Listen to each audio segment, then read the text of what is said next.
So ito po yung part 2, pababa na kami. Dito kami sa Beautech. Kasama ko yung dalawa. Ito tatlo kaming umakyat. So titignan natin kung ilang minuto bago tayo makababa.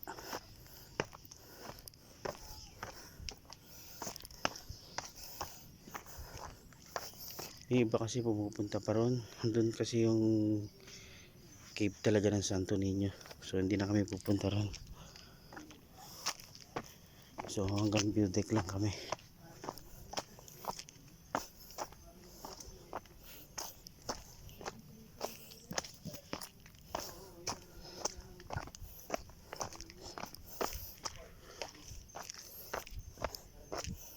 Mahirap kasi umakyat dito pag mag-isa pero bukod sa tahimik, siyempre kung medyo walang bahay dito.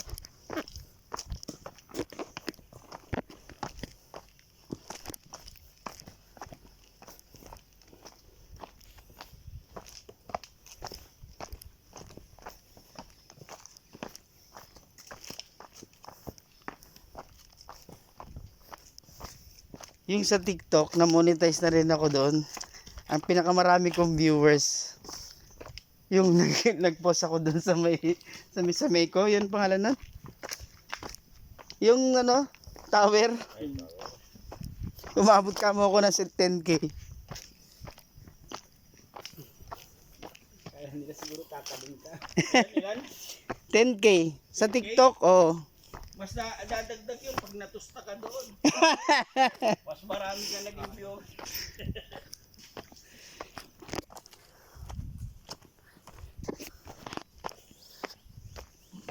Tao, naging paligi. Nag-usapan namin yung nag-push up ako sa tower.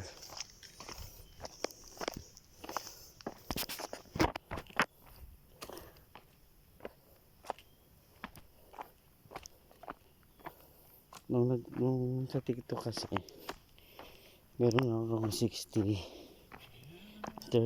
push up challenge within 60 days. So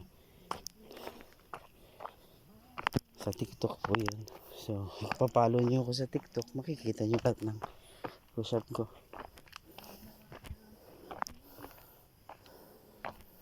Na 60 days 30 push up every day. Kung saan ako nag-push up, sa tulay, sa bubong, sa dagat. Yan. So ipalo nyo po ako sa Robert Cabullo TikTok account ko.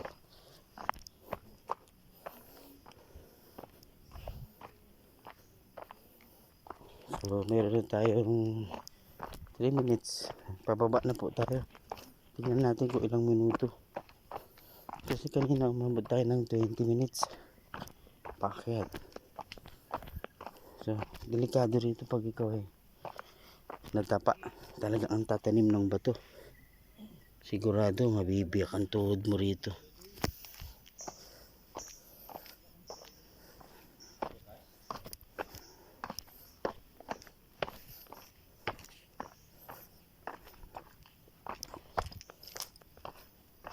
So ito yung pakurba. Pakurba siya pa yan. Gitna yata yan.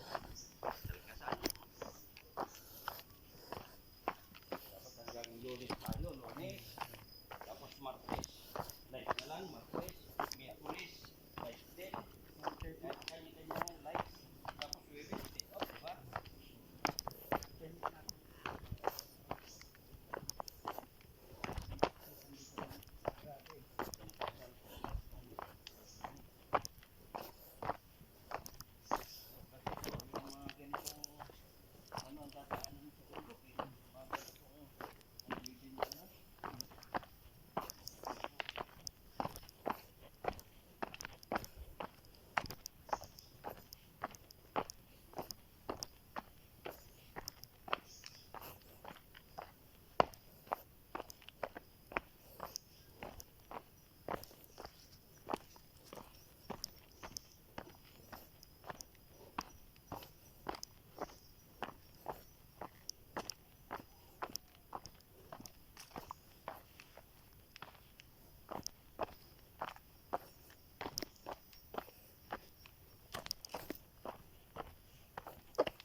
So 5 minutes na.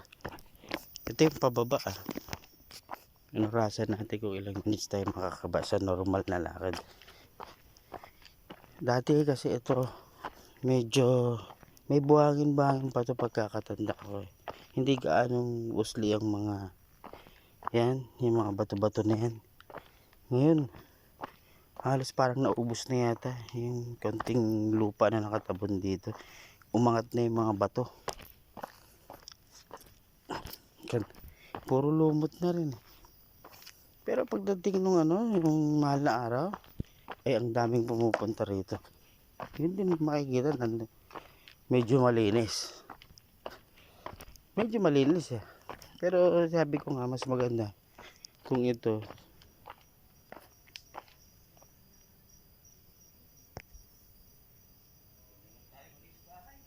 ayan, medyo na-stop.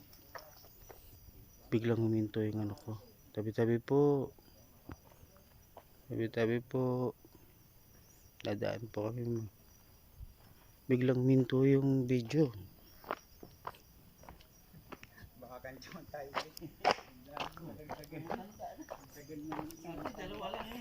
So mayroong bato dito. Medyo kinilabutan na corona. Huminto bigla yung video. Hindi naman naghahang tong phone ko. Tapos nagkusa, akala ko nga nakapost ko na. Huminto bigla eh. So nag-record pa rin sa ngayon na 7 minutes na.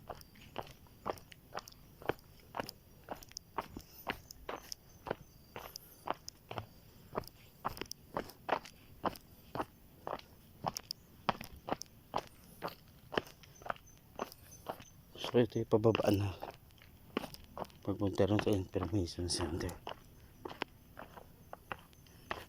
So napakatarik po nito. Pero kung sakaling mga edad 65, 67, kaya pang umakyat. Kung maglalagay sila ng railings dito, mas maganda. Yung sana magandang project. Talagang bibigyan talaga na may magdo-donate o may mag-i-invest dito sa Sagrada Cave. Sigurado isang tourist attraction ng Santa Cruz Zambales kung ma-improve lang siya kasi maganda eh. Hindi lang mahal na araw puntahan, pwede ring pasyalan kung gustuhin talaga.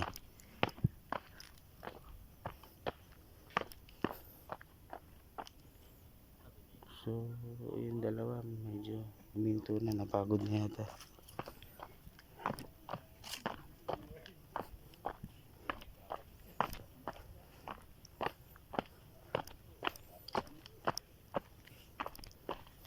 Siguro pagdating namin ng Mount Pulag, magbibideo ko na i-cover natin yung mga gandang views doon.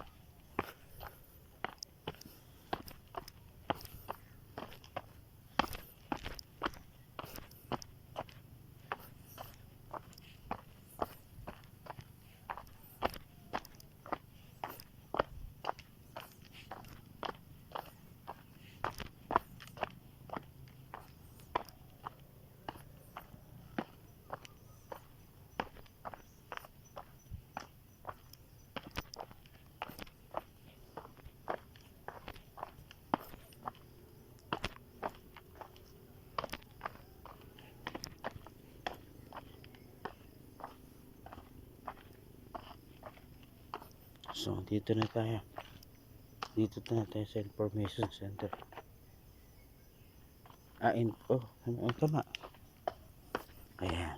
Kung saan sa may bukana makikita nyo yung mga magandang, ito lang pinakamagandang nakita ko rito. Magandang placard, signboard. Medyo bago-bago pa, sige bagong gawa.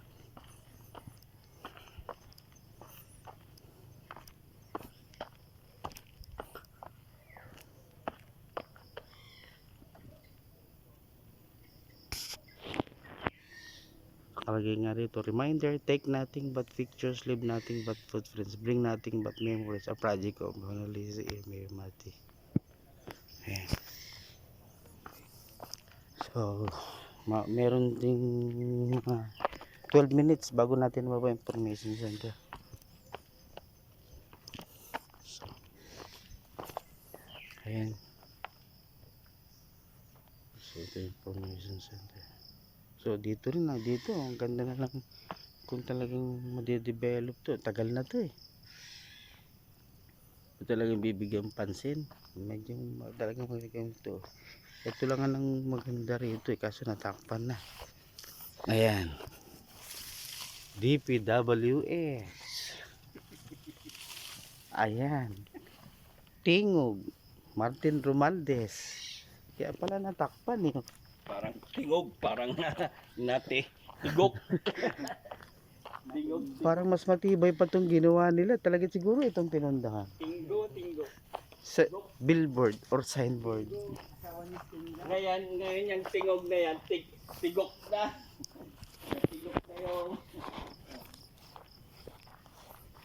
Ano yan, Romualdez? Dito naman tama yung ibang mga ano ngayon na sinusulong nila. Buwagin na yung party list. Kasi hindi naman talaga nila Congressman din yan. Isang trabaho nila. Hindi nila na-represent yung talagang ano niya. Kasi ang mga mayayaman na eh. Tinan mo ang bukal. Party list. Halos congressman. Halos magkakaparehas ng trabaho. Kasi bawasan dapat yung ano na yan. Yung talagang nag-represent ko ano talagang purpose ng inano nilang party. Yun ang ano nila. Napag-uusapan namin yung congressman, party list at bukal. Sa aming aking pananaw, parang iisa ang trabaho nila. Parang may similar. Parang nag-represent din sila ng kanyang mga panlalawigan, gano'n. Kasi dati wala namang party list talaga. So bakit pa natin pinag-uusapan ng usaping politics? Andito tayo. Kasi siningid ng dalawa. So kaya lumayo tayo. Ayoko ng politiko. Ayoko ng politics. So ito, pababa na tayo.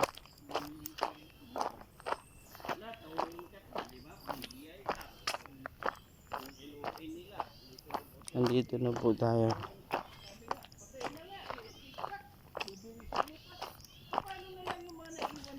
So hanggang ngayon pinagkikwentuhan pa nila. Baka mo.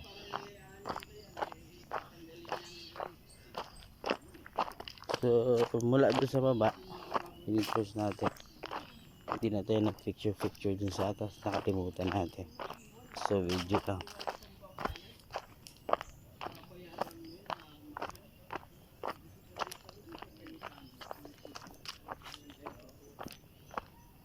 Medyo mataas din to ha. Yung entrance bago ka pumunta ng information center dun sa taas. Medyo matarik-tarik lang. Dito walang hagdan, straight siya pero bato-bato.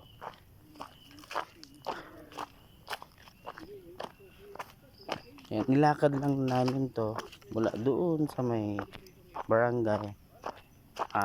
Siguro mga sabihin natin mga meron sigurong 6 kilometers papasok dito sa barangay road bago kami umakyat ng Sagrat. Nagsimula kami doon sa plaza papasok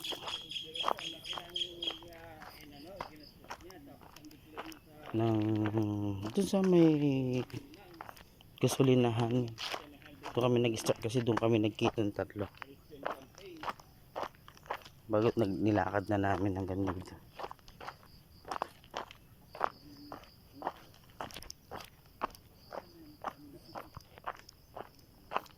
So yung pinover natin kanina 20 minutes. So ito parang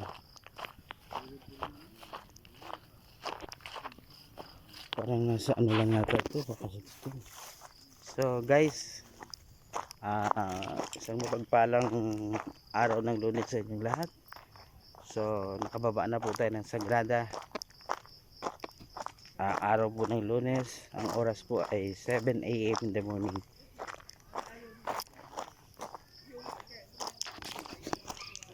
So andito na po tayo.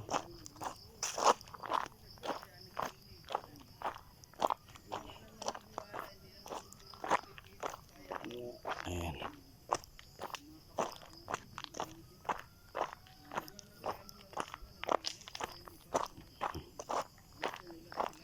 Dito na po tayo sa pinakababa.